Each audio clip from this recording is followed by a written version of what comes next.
I would like to say for the record that, and also for the men behind me who are also wearing the uniform and their medals, that my sitting up here is really symbolic. I'm not here as John Kerry. I'm here as one member of a group of 1,000, which is a small representation of a very much larger group of veterans in this country. And were it possible for all of them to sit at this table, they would be here and have the same kind of testimony. I would simply like to speak in very general terms. I apologize if my statement is general, because I received notification yesterday you would hear me, and I'm afraid because of the injunction I was up most of the night and haven't had a great deal of chance to prepare. I would like to talk representing all those veterans and say that several months ago in Detroit, we had an investigation at which over 150 honorably discharged and many very highly decorated veterans testified to war crimes committed in Southeast Asia. Not isolated incidents, but crimes committed on a day-to-day basis with the full awareness of officers at all levels of command. It's impossible to describe to you exactly what did happen in Detroit, the emotions in the room, the feelings of the men who were reliving their experiences in Vietnam. But they did. They relived the absolute horror of what this country, in a sense, made them do. They told the stories of times that they had personally raped, cut off ears, cut off heads, taped wires from portable telephones to human genitals and turned up the power, cut off limbs, blown up bodies, randomly shot at civilians, razed villages in a fashion reminiscent of Genghis Khan, shot cattle and dogs for fun, poisoned food stocks, and generally ravaged the countryside of South Vietnam, in addition to the normal ravage of war and the normal and very particular ravaging which is done by the applied bombing power of this country. We called this investigation the Winter Soldier Investigation. The term Winter Soldier is a play on words of Thomas Paine's in 1776 when he spoke of the Sunshine Patriot and summertime soldiers who deserted at Valley Forge because the going was rough. And we who've come here to Washington have come here because we feel we have to be winter soldiers now. We could come back to this country and we could be quiet. We could hold our silence. We could not tell what went on in Vietnam. But we feel because of what threatens this country, the fact that the crimes threaten it, not reds and not redcoats, but the crimes which we're committing are what threaten it. And we have to speak out. I would like to talk to you a little bit about what the result is of the feelings these men carry with them after coming back from Vietnam. The country doesn't know it yet, but it's created a monster in the form of millions of men who have been taught to deal and to trade in violence, and who are given the chance to die for the biggest nothing in history. Men who have returned with a sense of anger and a sense of betrayal which no one has yet grasped. As a veteran and one who feels this anger, I'd like to talk about it. We're angry because we feel we have been used in the worst fashion by the administration of this country. In 1970, at West Point, Vice President Agnew said, "Some glamorize the criminal misfits of society while our best men die in Asian rice paddies to preserve the freedoms which those misfits abuse." And this was used as a rallying point for our effort in Vietnam. But for us, his boys in Asia, whom the country was supposed to support, his statement is a terrible distortion from which we can only draw a very deep sense of revulsion, and hence the anger of some of the men who are here in Washington today. It's a distortion because we in no way considered ourselves the best men of this country, because those he calls misfits were standing up for us in a way that nobody else in this country dared to.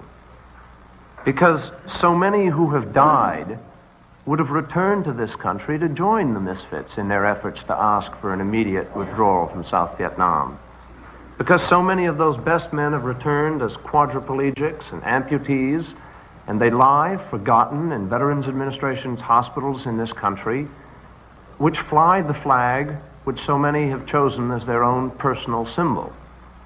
And we cannot consider ourselves America's best men when we were ashamed of and hated what we were called on to do in Southeast Asia.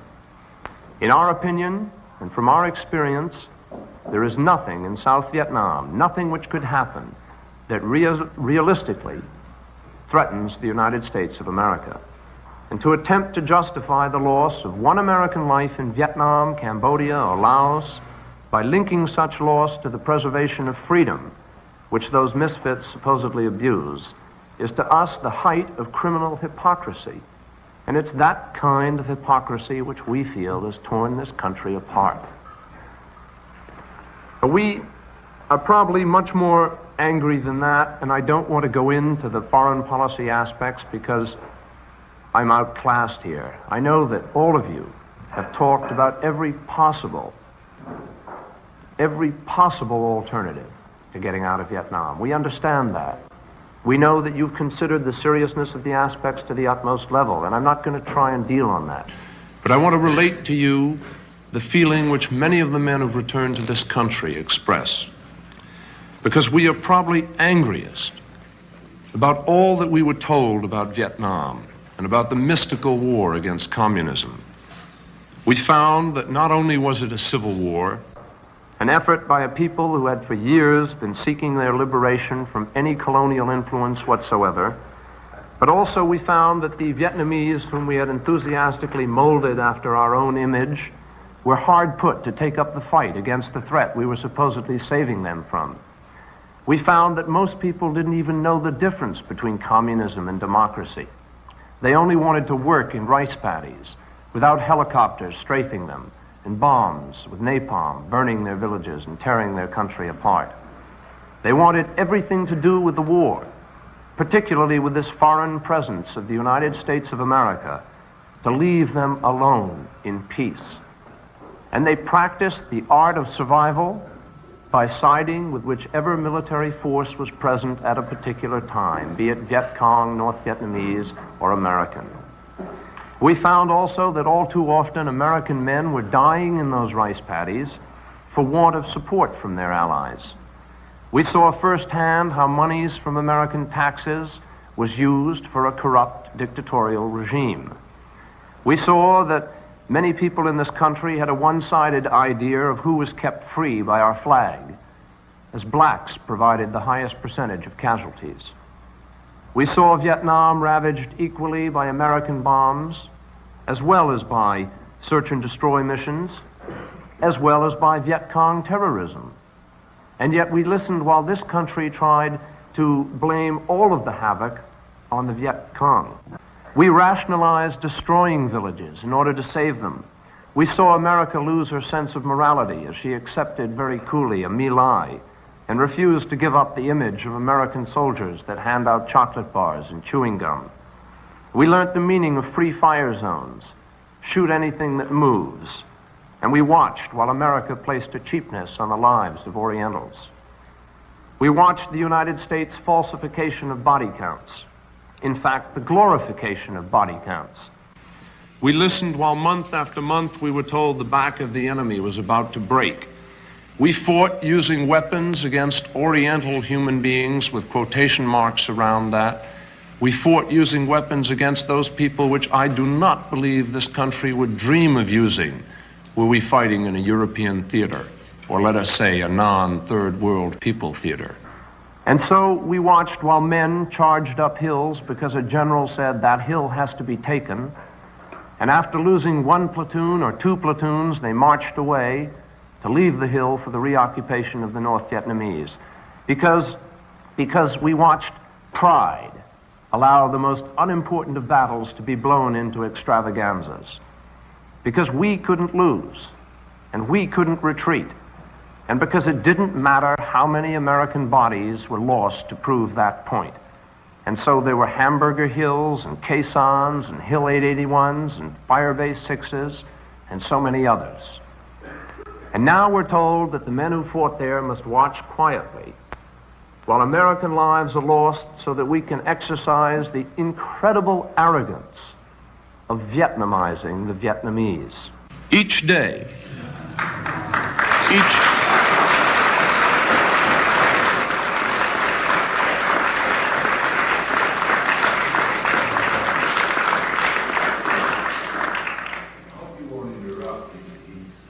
making a very significant statement, and don't let him proceed.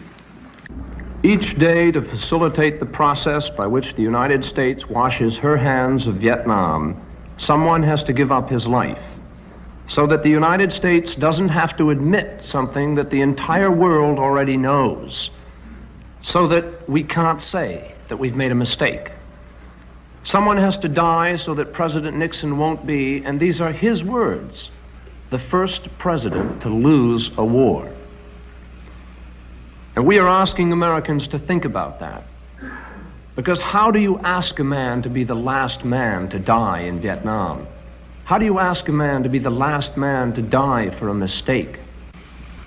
But we're trying to do that. And we're doing it with thousands of rationalizations. And if you read carefully the president's last speech to the people of this country, you can see that he says and says clearly, but the issue, gentlemen, the issue is communism.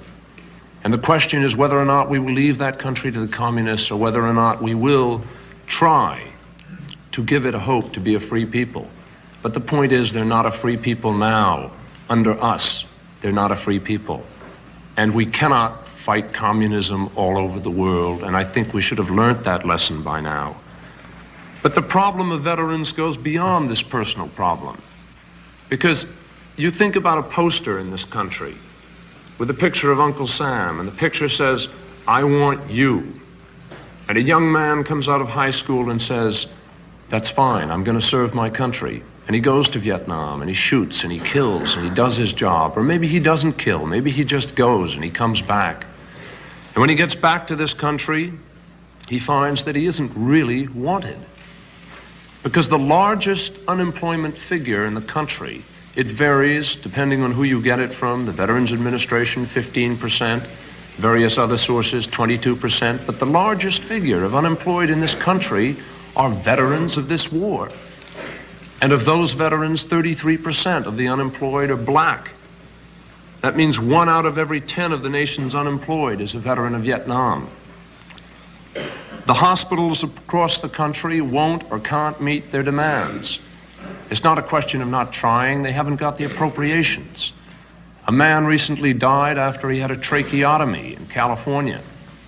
Not because of the operation, but because there wasn't enough personnel to clean the mucus out of his tube, and he suffocated to death. Another young man just died in a New York VA hospital the other day. A friend of mine was lying in a bed 2 beds away and tried to help him. But he couldn't. They rang a bell, and there was no one there to service that man. And so he died of convulsions. 57%, I understand 57% of all those entering VA hospitals talk about suicide. And some 27% have tried. And they try because they come back to this country and they have to face what they did in Vietnam, and then they come back and find the indifference of a country that doesn't really care. That doesn't really care. And suddenly we're faced with a very sickening situation in this country because there's no moral indignation.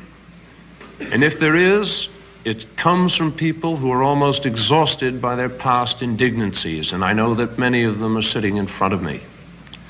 The country seems to have lain down and accepted something as serious as Laos. Just as we calmly shrugged off the loss of 700,000 lives in Pakistan, the so-called greatest disaster of all times. We are here as veterans to say that we think we are in the midst of the greatest disaster of all times now, because they are still dying over there, and not just Americans, Vietnamese. And we are rationalizing leaving that country so that those people can go on killing each other for years to come.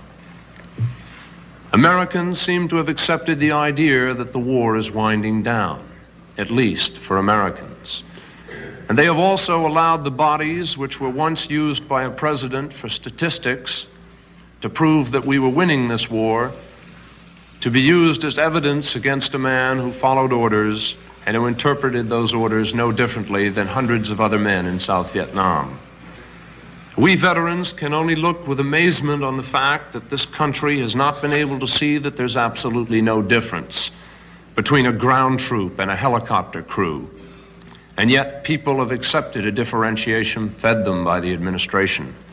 No ground troops are in Laos, so it's all right to kill Laotians by remote control. But believe me, the helicopter crews fill the same body bags, and they wreak the same kind of damage on the Vietnamese and Laotian countryside as anyone else. And the president is talking about allowing that to go on for many years to come. And one can only ask if we will really be satisfied when the troops march into Hanoi.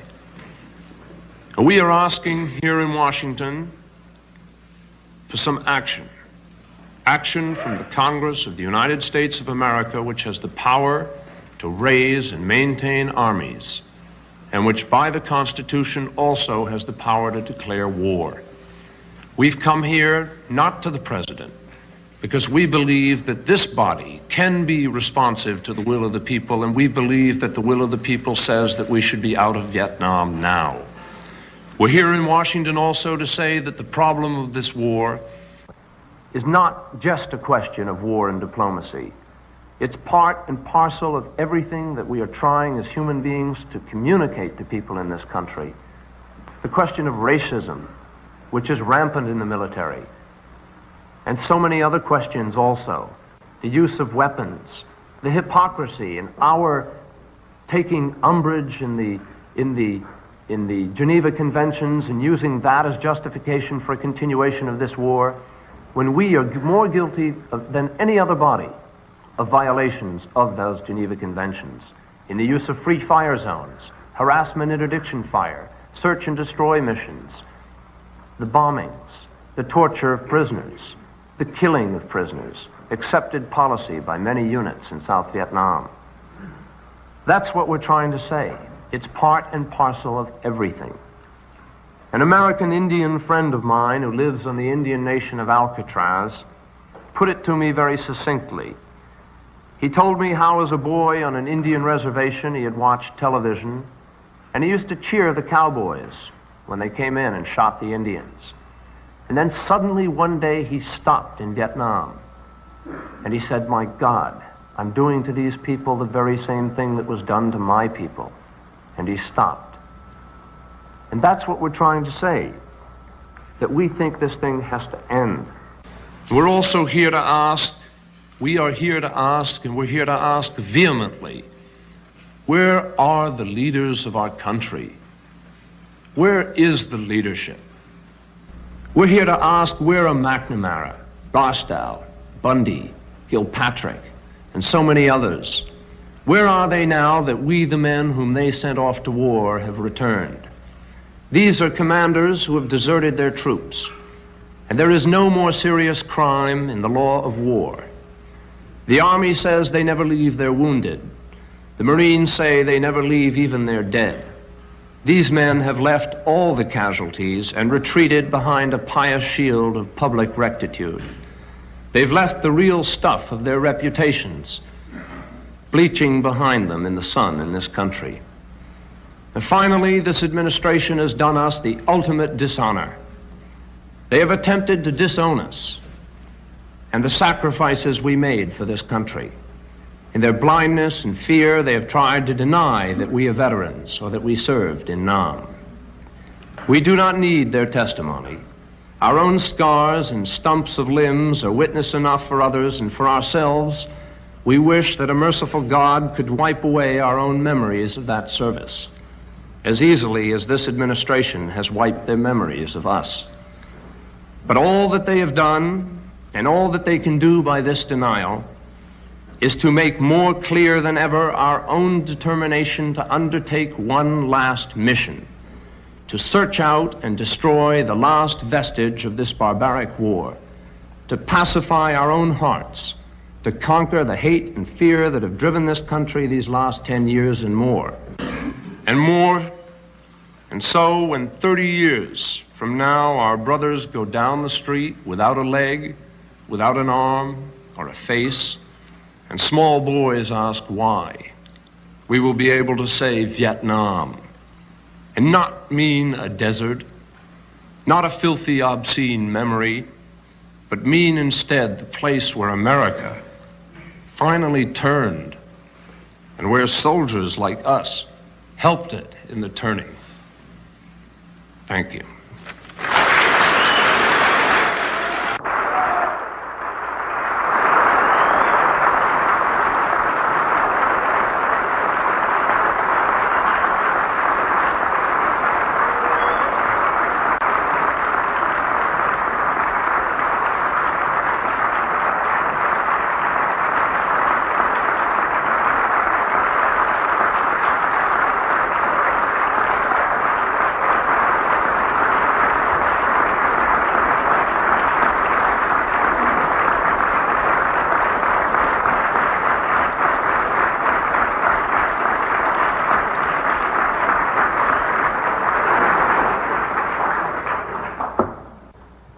John Kerry, at the time a former Navy lieutenant, made his comments before the Senate Foreign Relations Committee on April 22, 1971.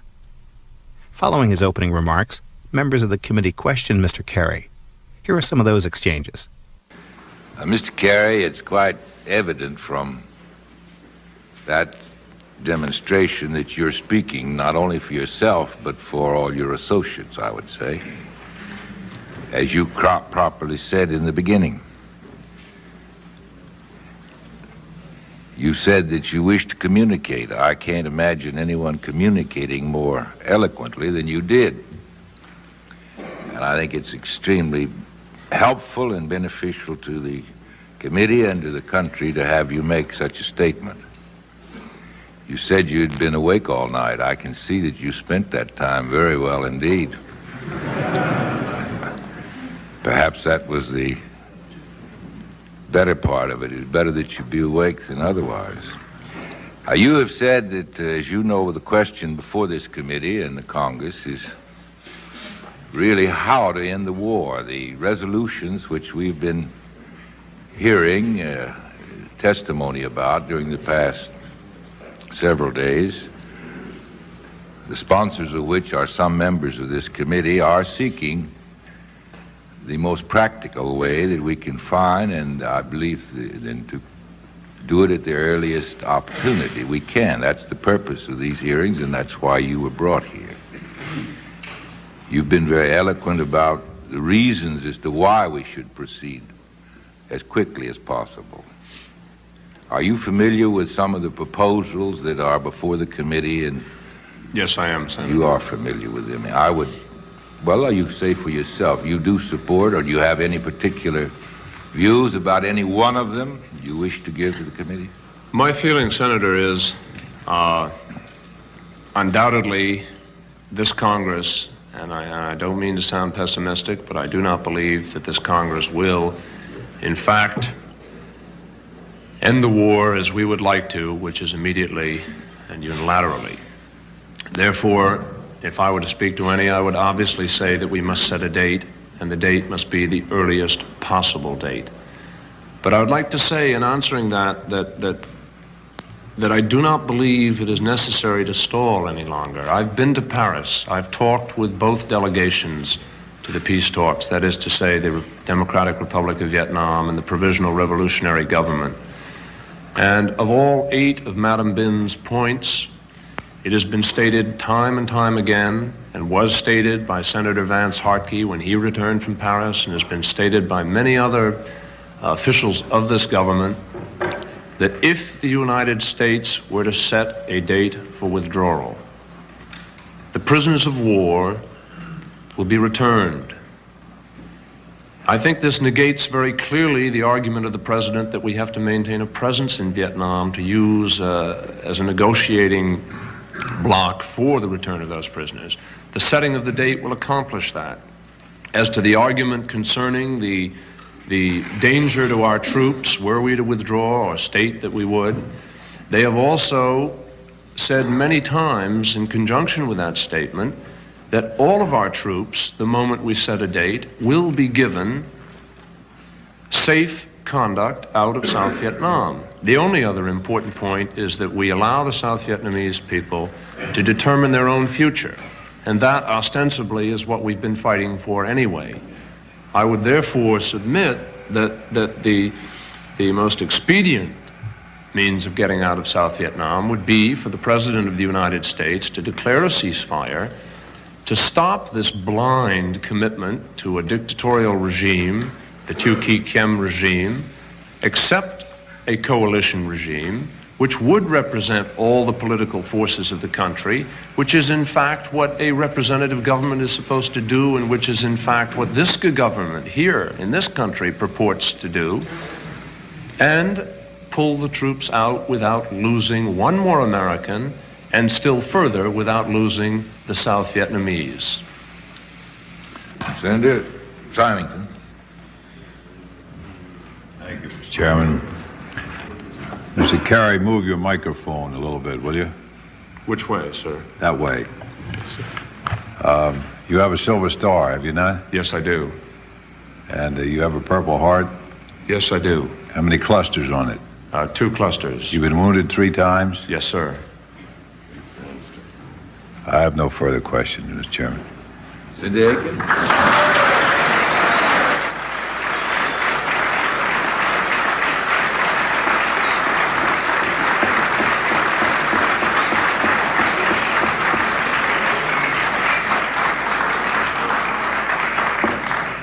Senator Aiken. Mr. Kerry, the Defense Department seems to feel that if we set a definite date for withdrawal, when our forces got down to a certain level, they would be seriously endangered by the North Vietnamese and the Viet Cong. Do you believe that the North Vietnamese would undertake to prevent our withdrawal from the country and attack the remaining troops that remain there? Well, Senator, if I may answer you directly, I believe that we're running that danger with the present course of withdrawal, because the President has neglected to state to this country exactly what his response will be when we reach the point that we do have, let us say, 50,000 support troops in South Vietnam. I'm not telling you what I think. I'm telling you what the department says. Yes, sir. I understand that.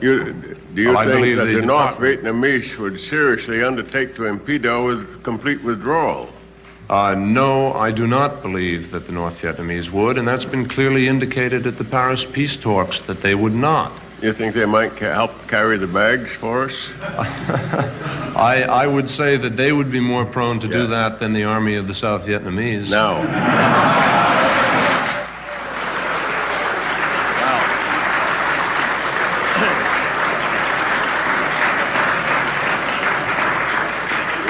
you're getting your answers ahead of my question. Because what I would like to know now is if we, as we complete our withdrawal and say get down to 10, 20, 30, or even 50,000 troops left there, would there be any effort on the part of the South Vietnamese government, in your opinion, to impede, or the South Vietnamese army, to impede their withdrawal?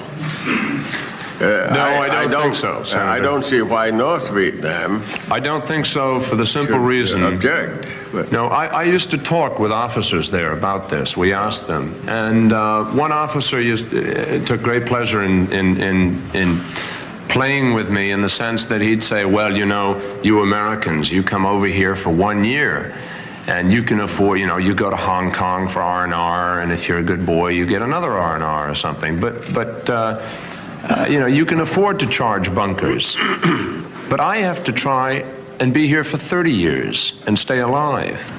And I think that that really is the governing principle by which those people are now living and have been allowed to live because of our mistake. So that when we in fact state, let us say, that we will have a ceasefire or have a coalition government, most of the 2 million men that you often hear quoted under arms, most of whom are regional popular reconnaissance forces, which is to say a militia, and a very poor militia at that, will simply lay down their arms if they haven't done so already, and not fight. And I think you'll find that they will respond to whatever government evolves, which answers their needs. And those needs, quite simply, are to be fed